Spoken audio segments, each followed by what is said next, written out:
A man, you know this story, which is in Bukhari. A man, Prophet ﷺ tells us about a man, he murdered 99 people, innocent lives. And after murdering them, he wanted to repent. He wanted to mend. He wanted to fix it. And he's thinking, how is there possibly any space for me to do that? So he went to a worshipper. A what? A worshipper. Now when you say worshipper, not necessarily a knowledgeable one. Someone who was in his hut worshipping for decades, but had no knowledge. This worshipper had no knowledge. Just worships night and day, prays, reads, but doesn't understand what he reads. He asked him, I have killed 99 lives, is there room for forgiveness for me to make amends? He said to him, whoa, you have killed 99 innocent souls, there is no room for forgiveness for you. You're doomed. Man, who does something like that? So the man is still in his rage, still in his old habits, still in his old, character. Obviously, what did he do? Killing is easy for him. He drew his sword and killed this man as well out of anger. Who are you to judge me, he said, and killed him. He goes, oh my God, that's 100. Anger problems, this man. Severe ones. So he went. He kept searching his life until he found a scholar. This time, a scholar. One who is knowledgeable about what he reads, knowledgeable when he prays, knowledgeable of what Allah said, not just ritual. He says, astaghfirullah, astaghfirullah, astaghfirullah, doesn't know what he's saying. La ilaha illallah, but it's just something, and you find them doing the worst of acts because they don't understand what they're saying, man. They have no idea what they're saying. Cocky. You can teach a cocky to say the F word, or you can teach the cocky to say the L word, La ilaha illallah. It's all just a cocky, it doesn't mean anything. So he went to the scholar, and the scholar said to him, there is only one way for you. Yours is a severe circumstance, but there is a way still.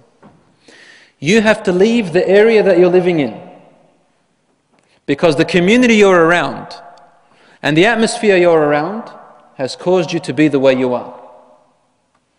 If you want me to interpret what it's like today for a person like him in today's world, I would say the media around you, the friends that you have, the things that the people that influence you around you are corrupt.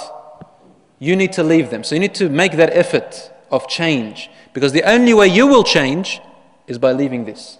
You have to change your environment which has influenced you. So he did that effort sincerely from his heart. The only thing that man had left with him out of all his actions of his life was his sincere heart. Listen carefully. I'm going to tell you about Iblis because there's a good moral here that fits with it, the twist. He still had a sincere heart, meaning he loved Allah, he wanted Allah, he felt bad about what he did, but he couldn't feel the wrong. He couldn't feel the wrong. He was too numb to it. So he left. On his way, exactly half of the way, between him and that next place that he was migrating to, it was the qadr of Allah, it was the will of Allah, the pre-measurement of God, that the man had to die halfway. And he fell, in the narration it says, he fell head first, forward. It says that angels of the heaven and angels of the mercy and angels of the torture came down. We discussed that in our series of the hereafter. And they were in conflicts, confused. The angels of mercy say, he died on forgiveness, on truth. The other one said, no, he died on sin. He didn't make it to the place that he was going to. So Allah subhanahu wa ta'ala facilitated it between them. And he said, if he is closer to the place that he is going to, then he has won, he has made the effort. So they measured and found that he was a body length closer. Fell forward. That was actually Allah's plan. Why? Allah wanted to forgive him, but He wanted to make the reason to forgive him. He doesn't make the choice for you, but He will assist you once you make the effort yourself. You have to make the first step. The only way you can make the first step is if you are sincere, not hypocritical.